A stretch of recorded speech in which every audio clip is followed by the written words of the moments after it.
This is a video to demonstrate the Heathkit HG-10 VFO, and really it's not going to be a very long video, and I don't think it's going to be all that interesting, so you can just turn it off unless you're the one that wants to buy it, because I'm going to put it on eBay to sell it.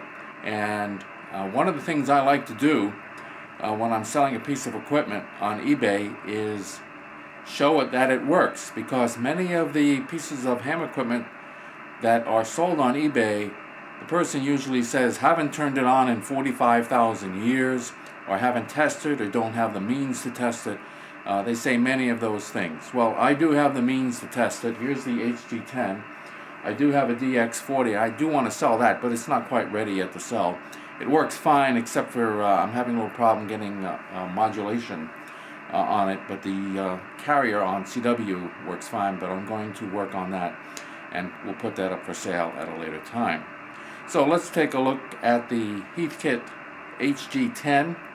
You will be hearing it on a Flex 5000, which is over on the other side of the room, and I will show you that it works on all the bands. Well, not all the bands, but I'll try a number of them, and we'll see how it works.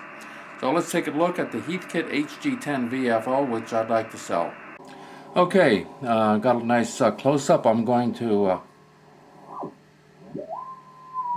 tune it in on about, the frequency looks 3.875 on the Flex, and it's about that on the VFO. So let's turn it to a lower section of the band, and I take my time tuning it down here, and we'll get it down to a lower section of the band, and then I will go change the frequency of the Flex to make sure that you can hear it. So let's try 3.6. The tone you hear is actually another station tuning up on the other frequency, but now I'm going to change it to 3.6.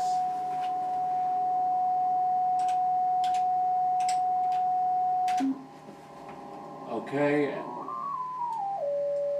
and there is 3.6 approximately. And now I will turn it up to 40 meters,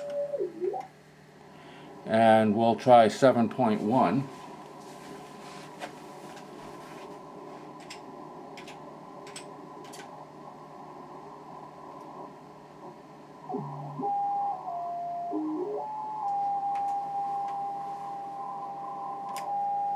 Okay, that's 7.1. Took me a while. I had to turn the DX40 up to I have to turn the DX40 up to 40 meters, and then we will turn this up to, let's get up to 7.3 and see if we hear it. I'm going to stop there and put the Heathkit, the Flex, on 7.3. Okay, so the Flex is on 7.3, and now I will tune that in.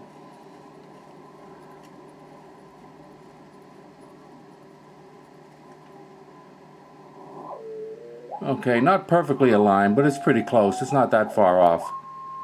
Okay, so that's approximately 7.3. Okay, let's tune it up to 20 meters.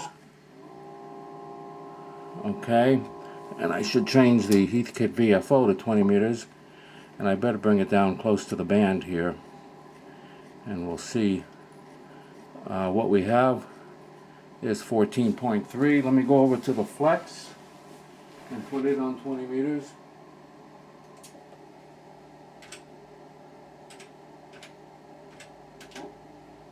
Okay.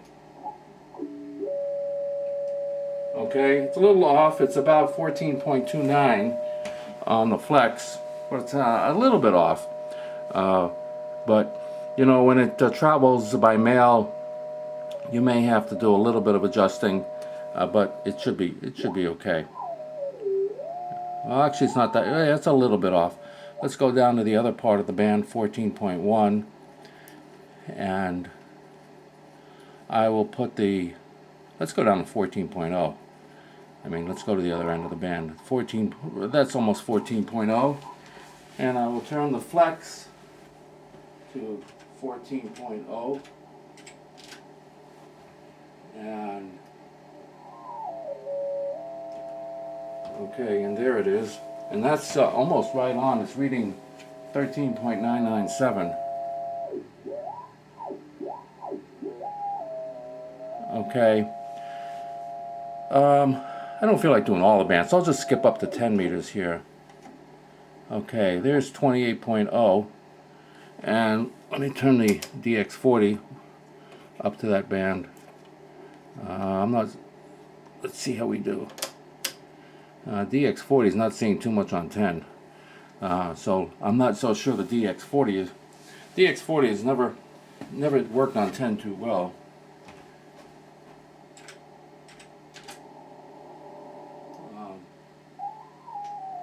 There it is. I didn't think I'd see that much of a signal, but I can hear it. So that's at 28. Let's adjust that.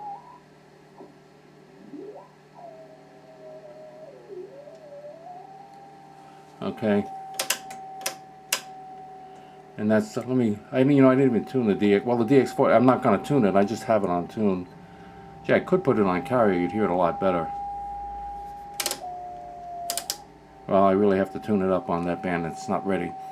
Okay, I had a little trouble finding the signal at 29 because I just realized I was transmitting into a dummy load, so I wasn't putting much of a signal out for the flex to pick up. So I just kind of moved the wires around a little bit. But there we are. On. I got to be very sensitive here.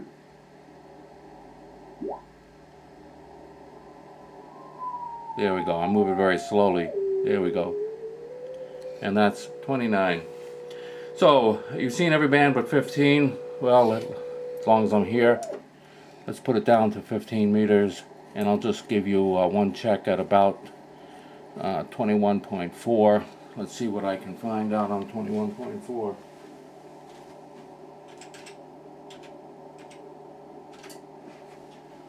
Okay, 21.4.